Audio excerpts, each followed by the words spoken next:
लेकिन तभी वो नोटिस करते हैं कि उस रोबोट के चेस्ट पर जहां पर फ्यूल होल था वहां से फ्यूल लीक हो रहा था।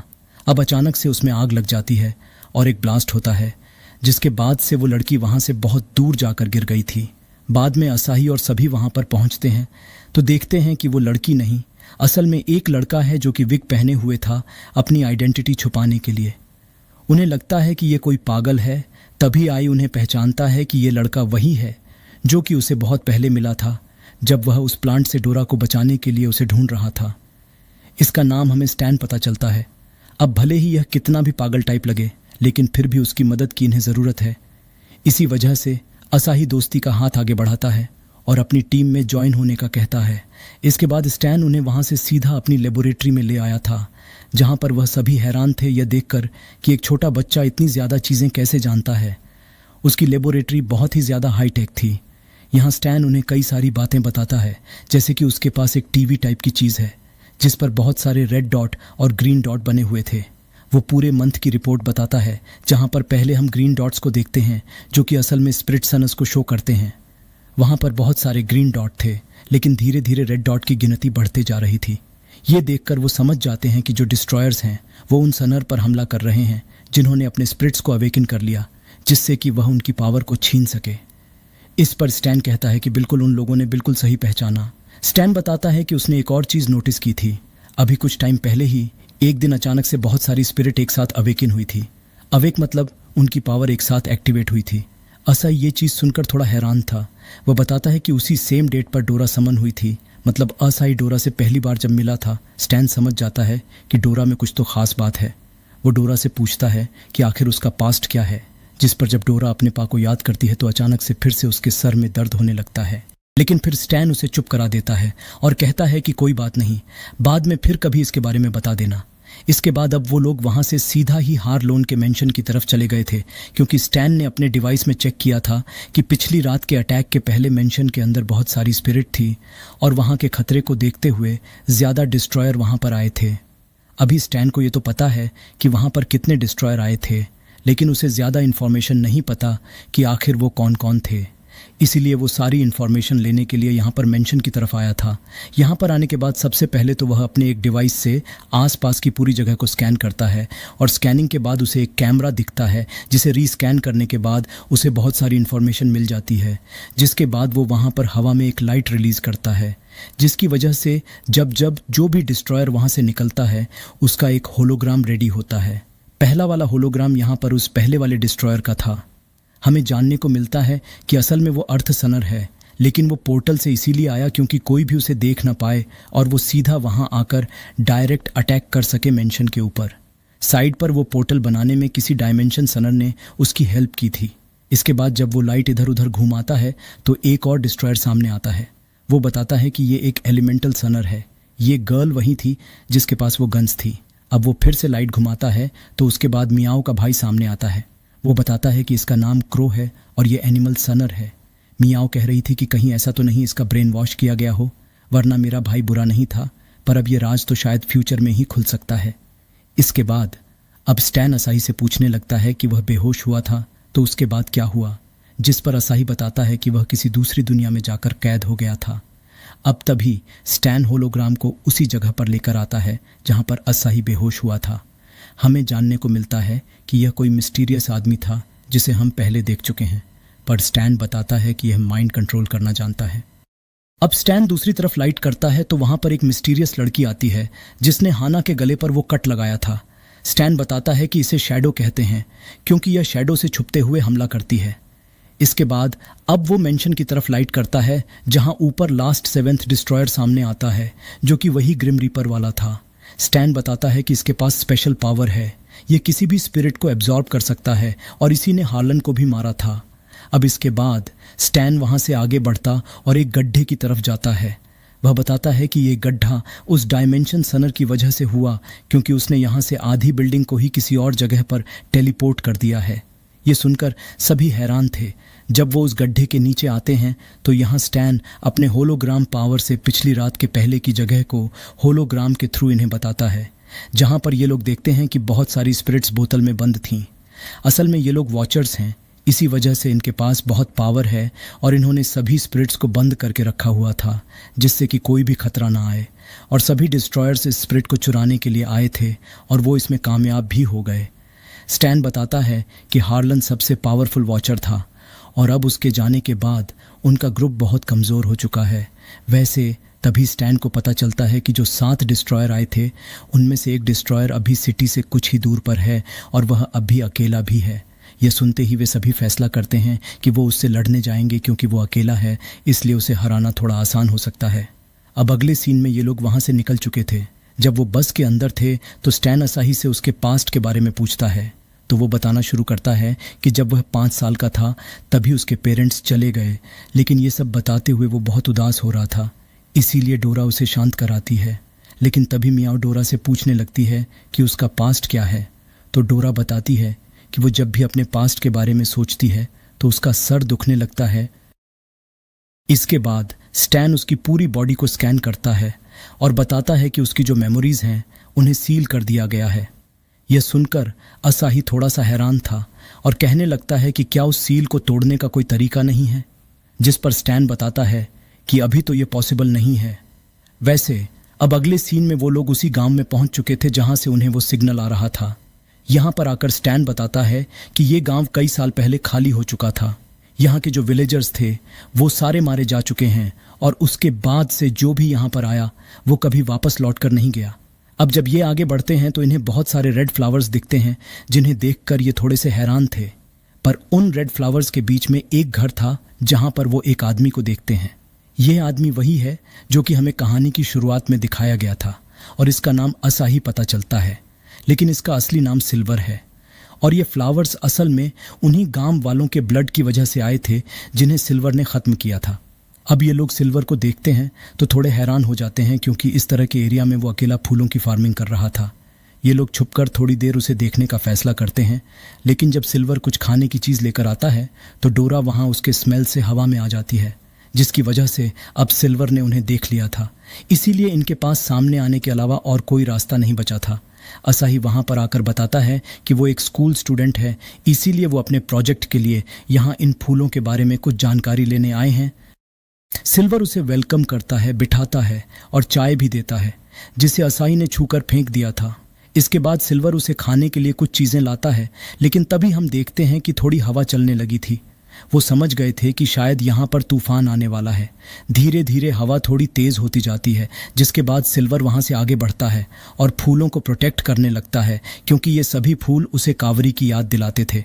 अभी हवा रुक नहीं रही थी, इस वजह से उसे गुस्सा आ रहा था। वह तुरंत ही अपने कपड़े फाड़ देता है, जिससे लोग समझ जाते हैं कि यह वही डिस्ट्रॉयर है। स्टाइन तुरंत ही असाही से कहता है कि हमें इसे ख़त्म करना होगा, यह उन 7 डिस्ट्रॉयर में से एक है। इसीलिए अब वो तुरंत ही उसकी तरफ हमला करने के लिए आगे बढ़ने लगे थे, पर तभी आसमान से कुछ बिजली गिरती है, जिससे यह वापस से वहाँ से कुछ दूर जाकर गिरते हैं और वहाँ पर सिल्वर की बॉडी पर एक एनर्जी हावी होने लगती है। सिल्वर पीछे मुड़ते हुए असाही को मदद के लिए चिल्लाता है, पर इससे पहले ही वो एनर्जी उसके ऊपर हावी हो चुकी थी और उसके ऊपर एक स्टोन से बनी हुई परत आ गई थी। इसके बाद हम देखते हैं कि यह उसी डिस्ट्रॉयर जैसा दिखता है जो कि मेंशन में सबसे पहले दिखाई दिया था। असल में ये वही है। एनर्जी के हावी होने की वजह से ही वह अपने ऊपर कंट्रोल खो देता है और उसकी बॉडी पूरी तरह से बदल जाती है। अब सिल्वर असाही की तरफ हमला करने के लिए आगे बढ़ रहा था, लेकिन असाही अपनी शील्ड क्रिएट करते हुए उसके अटैक से बच जाता है, जिससे वह थोड़ा पीछे गिर गया था। अब हम देखते हैं कि म्याओ तुरंत ही आगे बढ़ रही थी सिल्वर पर हमला करने के लिए। वह सिल्वर की पीठ पर कई सारे कट लगाती है, लेकिन वो देखती है कि उसकी पीठ बहुत ही ज़्यादा हार्ड है और इसकी वजह से उसके अटैक का कोई फ़ायदा नहीं हो रहा था। इस तरफ डोरा अपने रियल फॉर्म में आने के बाद असाही से कह रही थी कि इसे रोकना इतना ज़्यादा आसान नहीं होगा। इसे रोकने के लिए मुझे अपनी न्यू पावर्स को अनलॉक करना होगा। जिसके बाद वो उस पावर को समन करने की कोशिश करती है, लेकिन इसमें उसे कुछ टाइम लगने वाला था, इसीलिए वो इन लोगों से कुछ टाइम मांगती है। म्याओ आगे बढ़कर फिर से सिल्वर पर हमला कर रही थी, लेकिन सिल्वर को इन अटैक से कुछ भी नहीं होता, बल्कि वह म्याओ का ही पैर पकड़ते हुए उसे वहां से दूर हटा देता है। अब इसके बाद सिल्वर सीधा असाही की तरफ बढ़ रहा था, लेकिन तभी स्टैन आगे आता है और कहता है कि इसे मैं रोकने की कोशिश करता हूँ, इसके बाद वह बिल्कुल सिल्वर के नज़दीक आकर उसकी इन्फॉर्मेशन यानी कि उसके पास्ट के बारे में थोड़ा बहुत पढ़ने लगा था, जो देखकर सिल्वर को और भी गुस्सा आता है और वह तुरंत ही स्टैन को पंच करते हुए नीचे गिराता है और इसके बाद उसके ऊपर बहुत तेज़ी से पंच करता है, जिसकी वजह से ज़मीन भी डिस्ट्रॉय होने लगी थी। लेकिन स्टाइन वहाँ से गायब हो चुका था। स्टाइन उसके पीछे आता है और फिर से वही इन्फॉर्मेशन पढ़ने लगा था। अब सिल्वर पूरी कोशिश कर रहा था स्टैन को मारने की, लेकिन उसे टच कर पाना उसके लिए बहुत मुश्किल था, क्योंकि असल में स्टैन होलोग्राम का यूज़ कर रहा था और वह बार बार यहाँ से वहाँ टेलीपोर्ट हो रहा था, जिस वजह से सिल्वर को असली स्टैन को ढूंढने में प्रॉब्लम हो रही थी। साथ ही इसके बाद स्टैन अपने कई सारे क्लोन क्रिएट करता है, जिससे सिल्वर बहुत ही कंफ्यूज था और उसे बहुत गुस्सा आने लगा था। इस वजह से वह अपनी पूरी पावर को अनलीश करता है, जिससे इतना प्रेशर सर्कुलेट होता है कि ज़मीन वहाँ टूटने लगती है और स्टैन के क्लोन के साथ साथ स्टैन भी वहाँ से दूर जाकर गिरता है, जिसकी वजह से अब क्लोन भी डिस्ट्रॉय हो चुके थे।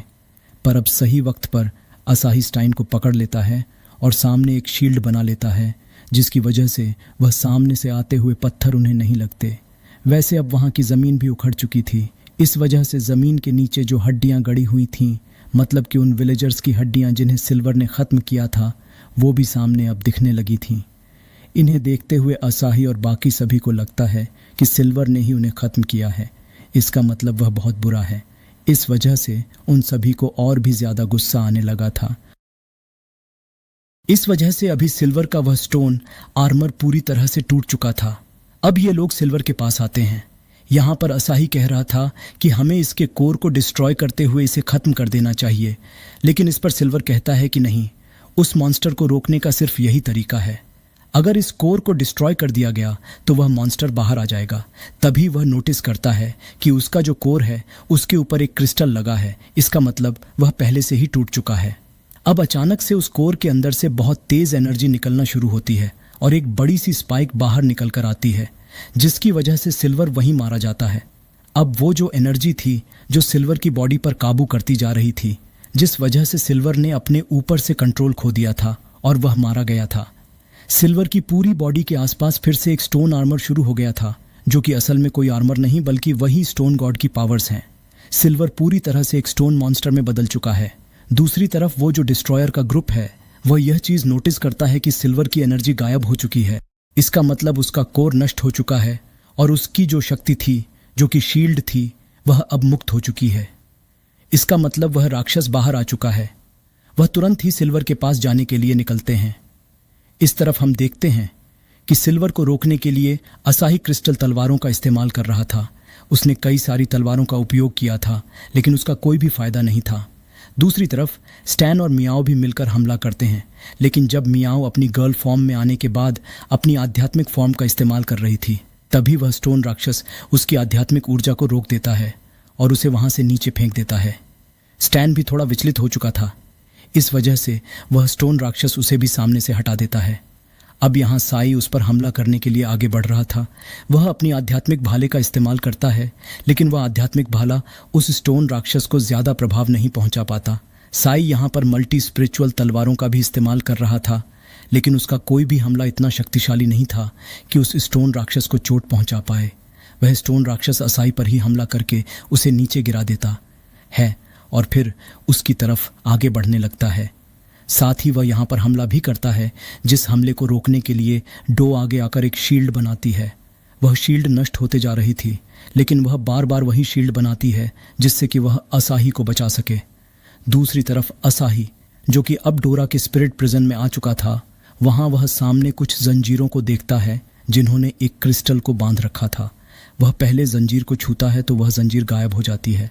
जब वह स्टोन राक्षस से लड़ रही थी, तभी वह स्टोन राक्षस डोरा को मुक्का मारने के लिए आगे बढ़ता है। उस समय स्टोन राक्षस को भी डोरा के अंदर कावरी दिखाई दे रही थी, पर फिर भी सिल्वर तो स्टोन राक्षस के नियंत्रण में है। इस वजह से वह खुद को रोक नहीं सकता था, बल्कि अब वह मारा जा चुका है। उसे बस सामने यह सब दिख रहा होता है, क्योंकि उसकी आत्मा अभी भी स्टोन राक्षस के अंदर है। जब वह डोरा को मुक्का मारता है और वह वहां से दूर गिरती है, उसी समय उसकी स्पिरिट प्रिजन में असाही उस क्रिस्टल को छूता है, क्रिस्टल को छूते ही यहाँ पर डोरा की जो असली शक्ति है वह मुक्त होना शुरू हो जाती है। उसके आसपास एक ऊर्जा का घेरा बन जाता है और हम देखते हैं कि आसमान में बहुत सारी मतलब हजारों लाखों की संख्या में आध्यात्मिक तलवारें आना शुरू हो गई थीं, जो कि सीधे ही उस स्टोन राक्षस के ऊपर गिरती हैं और वह स्टोन राक्षस वहीं नीचे गिर जाता है। जब वह आंख खोलता है तो सामने एक देवी को देखता है जो कि अपनी शक्ति से एक विशाल तलवार को बुला रही थी। यह विशाल तलवार सीधे आकर स्टोन राक्षस को लगती है, जिसकी वजह से उसकी जो आत्मा है वह सीधे स्वर्ग में पहुंच जाती है। इस तरफ असाही की भी आंख खुलती है तो वह अभी अभी देवी को देखता है और उसे वह देवी डोरा लग रही थी, लेकिन वह फिर से बेहोश हो गया था। अब जब एक और बार उसे होश आता है तो वह देखता है कि सब कुछ ठीक हो चुका है। उसके पास में डोरा थी। तभी मिया और स्टैन भी आते हैं और वह बताते हैं कि सिल्वर यानी कि वह डिस्ट्रॉयर मारा जा चुका है। पहले तो वे यह चीज़ कंफर्म कर लेते हैं। कंफर्म होने के बाद स्टैन कह रहा था कि एक अकेले डिस्ट्रॉयर को मारना इतना मुश्किल था, बाकी डिस्ट्रॉयर्स से हम कैसे लड़ेंगे और आखिर हम उन्हें ढूंढेंगे कैसे। इस पर वह कहता है कि हमें उन्हें ढूंढने की ज़रूरत ही नहीं है, हमने उनके एक साथी को मारा है, इस वजह से वह खुद हमें ढूंढते हुए आएंगे। हमें तो यहाँ से जल्द निकलना चाहिए। असाही का यह निर्णय बिल्कुल सही था, क्योंकि जब वे वहां से निकले थे तो उसके कुछ ही देर बाद वह सभी डिस्ट्रॉयर्स वहां पर आ जाते हैं। अभी उन डिस्ट्रॉयर्स में जो मुख्य डिस्ट्रॉयर था, मतलब वह डिस्ट्रॉयर जिसने कि ग्रीम रीपर को बुलाया था, वह यहाँ सबसे पहले आगे आते हुए सिल्वर के अंदर से वह सारी यादें खींचता है और उसकी पूरी लड़ाई को शुरू से लेकर अंत तक देखता है और समझ जाता है कि सिल्वर को किसने ख़त्म किया। इस वजह से वह अपने सभी साथियों से कहता है कि हमें पहले इन बच्चों को रोकना होगा, वरना ये आगे भी समस्या पैदा करेंगे। अब दूसरी तरफ हम वहां उस बेस में आ जाते हैं जिसमें असाही और बाकी सभी थे। यहाँ मियाओ की हालत अभी ख़राब थी और स्टैन उसका इलाज कर रहा था, लेकिन अब अचानक से उनकी बेस के सामने एक पोर्टल खुलता है, जिसके बाद वह डिस्ट्रॉयर लड़की वहाँ पर सामने आकर उस बेस को बीच में से काट देती है। यहाँ पर बहुत ही कम समय में वे सभी मारे गए थे। आखिरी में बस असाही बचता है, जिसे भी वह लोग टुकड़े टुकड़े कर देते हैं। अभी असाही जैसे ही आंख खोलता है तो वह एक अलग स्थान में आ चुका था, जहां एक रहस्यमय आदमी उसके सामने आते हुए उससे कहता है कि उसके सारे दोस्त मारे गए हैं। अब यहाँ स्थान में असाही के आसपास बहुत सारे आईने थे। वह उन्हें तोड़ने लगता और कहने लगता है कि आखिर मैं इतना कमज़ोर क्यों हूँ। इस पर वह रहस्यमय आदमी कहता है कि भले ही तुम्हारे सारे दोस्त मारे गए हों, लेकिन मुझे तुमसे माफ़ी मांगनी है, इसलिए मैं तुम्हें समय में पीछे भेजने वाला हूँ। अब वह रहस्यमय आदमी जो हुडी पहने हुए था वह हुडी को निकालता है, जिसके बाद हमें उसका चेहरा दिखाया जाता है और पता चलता है कि यह असल में असाही का पिता है। वह कहता है कि हमारे पास ज़्यादा समय नहीं है, इस वजह से मैं तुम्हें डीम फर्नेस में मिलूंगा, और इसके बाद वह असाही को फिर से समय में पीछे भेज देता है। अब हम देखते हैं कि जब वह डिस्ट्रॉयर लड़की वहाँ फिर से पोर्टल खोलकर उस बेस के सामने आई थी, और जब उसने उस बेस को काटा था तो वहाँ पर उस बेस के अंदर कोई भी नहीं था, बस उसमें बम लगे हुए थे जो कि ब्लास्ट करते हैं। इस तरह रियल बेस में जहाँ पर अभी स्टैन और बाकी सभी थे, वहाँ पर स्टैन कह रहा था कि यह तो अच्छा हुआ कि हमने सही मौके पर अपना व्हीकल बदल दिया। यहाँ पर डोरा भी असाही को जीनियस कह रही थी, क्योंकि उसने उन्हें पहले ही बता दिया था कि क्या हुआ था। पर अब वो लोग यहाँ पर ज़्यादा समय बर्बाद नहीं करते हैं और तुरंत ही आई के घर की तरफ चले जाते हैं, क्योंकि वहाँ पर उन्हें अभी हाना की तबीयत भी चेक करनी है और साथ ही उसे भी बताना है कि यहाँ पर क्या क्या हुआ। अब जब वे घर पर पहुँचते हैं तो वहाँ पर आकर देखते हैं कि हाना घर पर है नहीं। अभी डोरा कह रही थी कि कहीं ऐसा तो नहीं कि डिस्ट्रॉयर पहले ही यहाँ पर आकर उसे अपने साथ ले गए। असाही उस लेटर को ओपन करके देखता है। उसमें लिखा हुआ था कि हाना असल में डीम फर्नेस की तरफ गई है। असाही को समझ भी नहीं आता कि आखिर यह डीम फर्नेस क्या है। तो यहाँ पर मियाओ बताती है कि वह एक आइलैंड है जहाँ पर ट्रायल्स होते हैं, मतलब कि टेस्ट होते हैं। उन टेस्ट को पार करना लगभग नामुमकिन है, लेकिन जो उन्हें पार कर लेता है वह एक परफेक्ट सनर बन जाता है। अब यहाँ पर स्टैन कह रहा था कि वह आइलैंड तो बहुत मिस्टीरियस है, लेकिन हमें उसका रास्ता नहीं पता। हमें अब आगे करना क्या है ये सोचना होगा। तभी आई उस लेटर को ध्यान से देखता है तो उसे जानने को मिलता है कि हाना ने वहाँ का कोऑर्डिनेट उस पर लिख रखा था। इसे देखने के बाद स्टैन समझ जाता है कि अब वे लोग उस आइलैंड पर जा सकते हैं। अभी कुछ ही देर में वे समुद्र की तरफ पहुंच चुके थे, जहां से सीधा रास्ता अभी डीम फर्नेस आइलैंड की तरफ जाता है। रास्ते में उन्हें बहुत ही खतरनाक तूफान मिलता है, जिसे देखकर स्टैन कहता है कि इसके दूसरी तरफ ही हमें वह आइलैंड मिलेगा। अब जब वे आगे बढ़ रहे थे तो अचानक से वे उस तूफान में फंस जाते हैं, लेकिन जब मौसम ठीक होता है तो उनके सामने वही आइलैंड था। वे सभी खुश थे, लेकिन उसी दौरान असाही एक अजीब सी एनर्जी को महसूस करता है। यह एनर्जी असल में शैडो की थी। शैडो वही डिस्ट्रॉयर गर्ल है। वह यहाँ इनके हेलीकॉप्टर पर कट लगाती है और हेलीकॉप्टर बीच में से पूरी तरह से कट चुका था। वह अटैक उनको भी लगता है, लेकिन इसके पहले ही असाही ने अपनी स्पिरिचुअल क्रिस्टल शील्ड क्रिएट कर ली थी। अभी वे लोग हवा में से नीचे गिर रहे थे, पर तभी स्टैन अपने डिवाइस में से एक रोबोट क्रिएट करते हुए सभी को बचा लेता है। पर इतने में ही वह एलिमेंट पावर वाली डिस्ट्रॉयर गर्ल वहां पर आती है, और जब यह उसके अटैक से बचते हुए उस पर हमला कर रहे थे, तभी वहां पर मियाओ का भाई क्रो भी आ जाता है। अब इनके लिए बहुत प्रॉब्लम हो चुकी थी, क्योंकि ये सभी डिस्ट्रॉयर से एक साथ नहीं लड़ सकते और अब वे वहां से नीचे गिरने लगते हैं। लेकिन लकीली ये सीधा उसी आइलैंड यानी कि डीम फर्नेस पर गिरते हैं, जिसके बाद सभी डिस्ट्रॉयर उनके सामने आ चुके थे। इन्होंने अब होप खो दी थी। इन्हें लग रहा था कि अब ये नहीं बचने वाले। पर इतने में ही वहां पर एक बनी गर्ल आती है। वह इन सभी के ऊपर एक स्टिकर लगाती है और कहती है कि तुम लोग डीम फर्नेस के रूल के खिलाफ जा रहे हो। तुम यहाँ पर किसी को खत्म नहीं कर सकते। अगर तुम्हें किसी को खत्म करना है तो इसके लिए एरिना में चैलेंज करना होगा। अब यहाँ पर वह एलिमेंट पावर वाली डिस्ट्रॉयर गर्ल, जिसका नाम फ्लेम है, वह कहने लगती है कि आखिर तुम हो कौन हमें रोकने वाले। पर तभी उनका वह मेन डिस्ट्रॉयर यानी कि वह ग्रिम रीपर वाला डिस्ट्रॉयर उसे रोक देता है, और इसके बाद अब वे लोग वहां से गायब हो जाते हैं। असाही और बाकी सभी खुश थे कि जान बच गई। अब यहाँ पर साई बनी गर्ल से कुछ क्वेश्चंस पूछने वाला था, लेकिन इतने में ही बनी गर्ल वहां से चली जाती है। वे लोग उसका पीछा करते हैं, लेकिन उसे वे पकड़ नहीं पाते। लेकिन अब वे आइलैंड की तरफ आ चुके थे, पर अभी भी इतनी देर तक चलने के बाद वे टाउन तक नहीं पहुंचे थे और वे लोग थक भी चुके थे। लेकिन इतने में उनके पीछे एक मिस्टीरियस आदमी आता है, जिसके पास एक अजीब सा पेट था। वह आदमी अपना नाम रिचर्ड बताता है और कहता है कि वह इन्हें लिफ्ट दे सकता है टाउन तक जाने के लिए, क्योंकि वह एक मर्चेंट है और उसका यही काम है। इन लोगों के पास पैसे नहीं थे, पर फिर भी ये लोग बैठ जाते हैं। अब रास्ते में रिचर्ड उनसे पूछता है कि आखिर इन लोगों की ऐसी हालत क्यों है, जिस पर ये सब बताते हैं कि इनके पीछे डिस्ट्रॉयर पड़े हैं। पर फिर रिचर्ड कहता है कि कोई बात नहीं, अब तुम सबसे सेफेस्ट जगह पर हो, क्योंकि यहाँ पर वॉचर्स और डिस्ट्रॉयर आपस में लड़ नहीं सकते। ये रूल एंड सेटकर्स ने बनाया था। यहाँ पर वॉचर्स और डिस्ट्रॉयर की फाइट सिर्फ एरिना के अंदर ही होती है। अब इस पर सभी खुश भी थे। कुछ ही देर में वे टाउन पहुंच जाते हैं, जहाँ पर आकर वे एक शॉप पर रुकते हैं जहाँ खाना मिलता है। वहां पर वे बोतल में रखा हुआ कुछ लिक्विड पीते हैं, जिसके बाद उनकी भूख तो मिटती रही थी, लेकिन साथ ही साथ उनकी बॉडी भी हील करती जा रही थी। उन्हें यह लिक्विड बहुत पसंद आता है। वे ऐसी कई सारी बोतलें खत्म कर लेते हैं, जिसके बाद वह शॉप ऑनर यहाँ पर बहुत सारे पैसे की डिमांड करता है।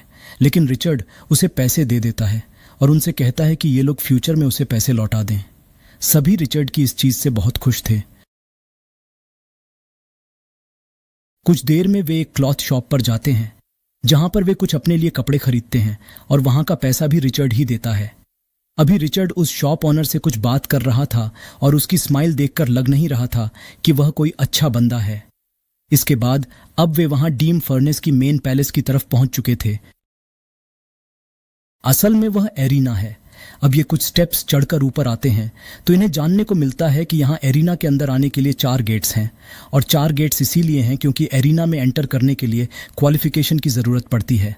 अब ऐसा नहीं है कि चारों गेट्स में सेम क्वालिफिकेशन की ज़रूरत है, मतलब उनमें अलग अलग क्वालिफिकेशंस चाहिए, और अगर किसी के पास एक भी क्वालिफिकेशन है तो वह उस गेट को पार कर सकता है और एरिना में आ सकता है। यहाँ पर पहला जो गेट था उसमें उन्हें बहुत ज़्यादा पैसे चाहिए थे, मतलब बहुत ही ज़्यादा। अब वे उम्मीद खो चुके थे कि यहाँ से वे अंदर नहीं जा सकते।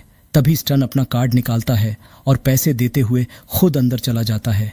वह बताता है कि वह पहले से बहुत कमाई कर रहा है। यह देखकर सभी हैरान थे। अब इस गेट से वे नहीं जा सकते थे, तो दूसरा गेट जो था वहां से सिर्फ सुंदर लड़कियां ही अंदर जा सकती थीं।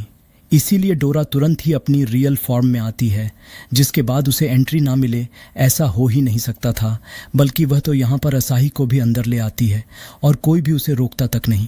इसके बाद मिया भी उसी गेट से अंदर आने के लिए आगे बढ़ती है, लेकिन वहाँ का जो गार्ड था वह उसे रोक देता है। वह कहता है कि एक बार अपनी शक्ल देखो, उसके बाद अंदर जाना। म्याओ समझ गई थी कि वह यहाँ से जा नहीं सकती, इसीलिए अब वह तीसरे गेट की तरफ जाती है, जहाँ पर वह एक सुमो रेसलर को देखती है जो कि किसी चीज़ पर अपनी पावर दिखा रहा था। मतलब यहाँ पर अगर वह पावर साबित कर दे तो वह अंदर जा सकती है। जिसके बाद मियाओ अपने स्पिरिचुअल बेयर फॉर्म में आती है। और पंच करते हुए उस चीज को तोड़ देती है जिस पर पावर दिखानी थी।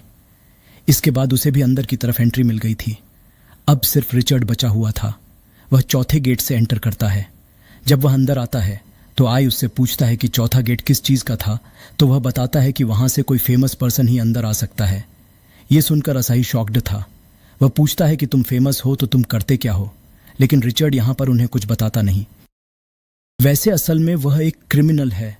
अब इसके बाद बोनी वहां सामने आती है और उन्हें बताती है कि यहां से उनका ट्रायल स्टार्ट होगा।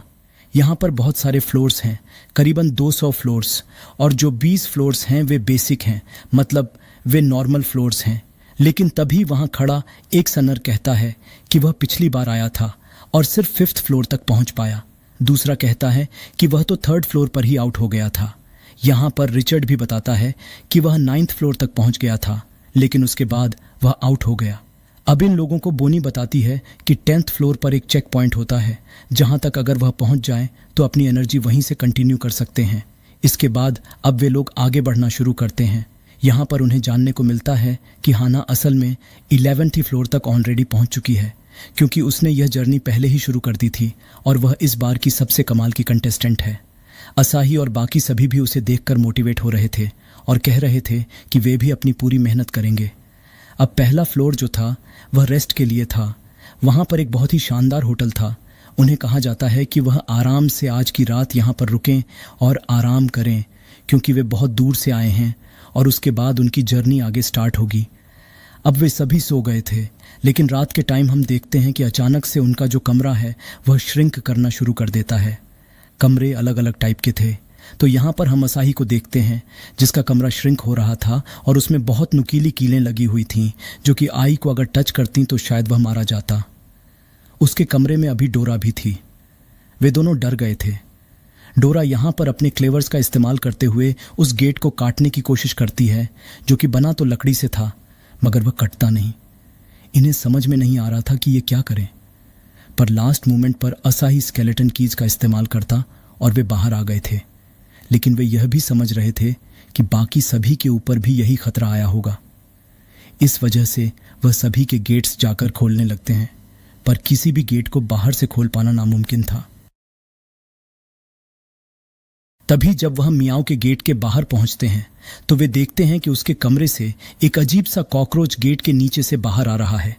वह देखकर घबरा गए थे, क्योंकि उन्हें वह बहुत वियर्ड लग रहा था। लेकिन उन्हें जानने को मिलता है कि यह म्याव है। वह बताती है कि उसके पास और कोई दूसरा रास्ता नहीं था। अब इसके बाद वे स्टैंड के रूम के बाहर आते हैं, जहां पर वे देखते हैं कि उसके गेट के नीचे से ब्लड निकल रहा है। उन्हें लगता है कि स्टैन मारा गया, लेकिन तभी वह ऊपर की तरफ से गिरता है, क्योंकि वह जो चिमनी टाइप की चीज थी वह उसी रास्ते से बाहर आ गया था। यहाँ पर ये लोग देखते हैं कि बहुत सारे दूसरे कंटेस्टेंट्स भी अब बाहर आते जा रहे थे, लेकिन अब धीरे धीरे फ्लोर टूटना शुरू हो गया था, जिसकी वजह से उन्हें वहां से भागना पड़ता है। कुछ देर के बाद कुछ लोग फ्लोर टूटने की वजह से नीचे लावा में गिरने लगे थे, पर उन्हें असाही बचा लेता है। स्टैन भी नीचे गिर रहा था, जिस वजह से डोरा ने अपने क्रिस्टल विंग्स एक्टिवेट करते हुए उसे बचा लिया था। अब ये वहां पर मेन गेट की तरफ पहुंचते हैं, जिसे खोलने के बाद उन्होंने 1st फ्लोर क्लियर कर लिया था। अभी 1st राउंड क्लियर करने की वजह से उन्हें कुछ रिवॉर्ड्स मिलते हैं। रिवॉर्ड के तौर पर सभी को एक एक चेस्ट मिली थी, जिसके अंदर उन्हें अलग अलग टाइप की चीजें मिलती हैं। आई को एक रिंग मिली थी, डोरा को क्या मिला था पता नहीं, लेकिन म्याओ को एक डायमंड मिलता है। स्टैन को सबसे कूल चीजें जैसे कुछ बम वगैरह मिलते हैं। अब इसके बाद वे 2nd फ्लोर पर आते हैं, जहां पर बोनी उनकी बॉस होगी, मतलब वह 2nd फ्लोर को संभालती है। वह बताती है कि यहाँ पर उनकी रेस होने वाली है। इस रेस के बाद जो फाइनल 15 कंटेस्टेंट्स बचेंगे वही फाइनलिस्ट होंगे, मतलब वे 3rd फ्लोर के लिए सिलेक्ट कर लिए जाएंगे और इसमें उन्हें जो रेस ट्रैक है उसके बीच चक्कर लगाने हैं। अब रेस शुरू होती है, जिस दौरान हम देखते हैं कि सबसे आगे अभी म्याओ चल रही थी, क्योंकि वह बिल्कुल चीते की रफ्तार से भाग रही थी। पर एक और स्क्वायर टाइप का लड़का था, जो कि असल में मियाओ की तरह ही एक एनिमल सनर है। वह भी बहुत तेजी से उड़ रहा था। अब भी हम बाकियों को भी देखते हैं, जहां पर जो नए नए कंटेस्टेंट्स थे उनके पास अच्छी अच्छी काबिलियत थी, लेकिन जो पुराने वाले थे वे इस बार बहुत ज्यादा तैयारियों के साथ आए हैं। इस वजह से उन्हें हराना थोड़ा मुश्किल था और यहाँ पर कुछ चीटिंग भी कर रहे थे। यहाँ पर कोई रूल नहीं है, इसलिए इसे चीटिंग नहीं कहा जा सकता, पर वे दूसरों को रोकने की कोशिश कर रहे थे। इस चीटिंग से बचने के लिए डोरा भी असाही को हवा में क्रिस्टल विंग्स की मदद से उड़ाते हुए ले जा रही थी। हम कई सारे चीटर्स को देखते हैं जहां पर कुछ लोग बुलेट्स का यूज कर रहे थे और कुछ पॉइजन गैस का, लेकिन ये लोग उन्हें भी रोकते हुए हराते हैं और फिनिश लाइन को पार करते हैं। अभी हम दूसरी तरफ देखते हैं कि डिस्ट्रॉयर में से वो शैडो नाम की डिस्ट्रॉयर और फ्लेम नाम की डिस्ट्रॉयर दोनों आपस में फाइट कर रहे थे, सिर्फ अपनी स्किल को इम्प्रूव करने के लिए। उनकी फाइट कुछ देर तक ऐसे ही चलती है, लेकिन अब वे बोर होने लगे थे। वे दोनों कहते हैं कि हमें उन वॉचर से लड़ना है। वॉचर से मतलब अब भी वे असाही और उसके ग्रुप की बात कर रहे थे। इसी पर वहीं पर बैठी एक दूसरी डिस्ट्रॉयर कहती है कि हम अभी वहां पर एंट्री नहीं कर सकते क्योंकि डीमन फर्नेस में टेलीपोर्ट होना नामुमकिन है, और अगर नॉर्मली वे ऐसे ही जाते हैं तो उनके पीछे डीमन फर्नेस के गार्ड्स पड़ जाएंगे, इसलिए यह करना गलत होगा। अब सबसे बेस्ट ऑप्शन यही था कि वे टेलीविजन में वहां के लाइव टेलीकास्ट को देखें जो कि बोनी कर रही है। वो लाइव टेलीकास्ट के दौरान हम देखते हैं कि सेकंड फ्लोर भी अब क्लियर हो चुका था जहां म्याऊ ने टॉप किया था और सेकंड पोजीशन पर असाही आया था। वे लोग असाही को देखते ही उसे पहचान लेते हैं और उन्हें बहुत गुस्सा आता है। अब जो थर्ड फ्लोर था उस पर उन्हें खाना बनाना था। यहाँ पर असाही फर्स्ट आता है क्योंकि उसके पेरेंट्स नहीं हैं, इस वजह से उसे खाना बनाने की बहुत अच्छी ट्रेनिंग मिल चुकी है। उसका खाना इतना अच्छा था कि वहाँ के जज उससे बहुत ही ज़्यादा इम्प्रेस दिख रहे थे। अब इसके बाद जो फोर्थ फ्लोर आता है वो गाने का था, लेकिन असाही को जीतता देख ये लोग पहले ही गुस्से में थे और यहाँ पर उनमें से एक उस टेलीविज़न को तोड़ देती है और कहने लगती है कि हम आखिर असाही को सबक कैसे सिखाएंगे। तभी वहाँ पर वो ग्रिम रीपर वाला डिस्ट्रॉयर आता है और कहता है कि उन्हें शांत होना चाहिए। जल्दी वे असाही पर हमला करने की प्लानिंग कर रहे हैं। यहाँ पर वो उन्हें एक और नई मेंबर से इंट्रोड्यूस कराता है जिसकी पावर देखकर अभी वे तीनों डिस्ट्रॉयर गर्ल्स हैरान थीं। यहाँ ग्रिम रीपर वाला डिस्ट्रॉयर कहता है कि इसकी मदद से असाही हमसे बचकर भाग ही नहीं सकता। अब इसके बाद ये सीन चेंज होता है और हम बोनी को देखते हैं जो अभी एल्डर से मिलने आई थी। वो सभी एल्डर को बताती है कि टोटल 92 पार्टिसिपेंट्स ने हिस्सा लिया था, जिसमें अब सिर्फ 15 ही बचे हैं जो कि 5वें फ्लोर पर पहुंच पाए। मगर बाकी जो हारे हैं उनकी जो स्पिरिचुअल एनर्जी थी उसकी वजह से इन्हें बहुत सारी स्पिरिट एनर्जी मिल चुकी है। और इसके बाद अब बोनी वहां से सीधा ही एक तहखाने में आती है जहां पर गॉडेस पेंडोरा है। वो यहाँ पर आकर जितनी भी स्पिरिट एनर्जी थी वो उन्हें गॉडेस करी पेंडोरा टाइन के अंदर ट्रांसफर करने लगती है।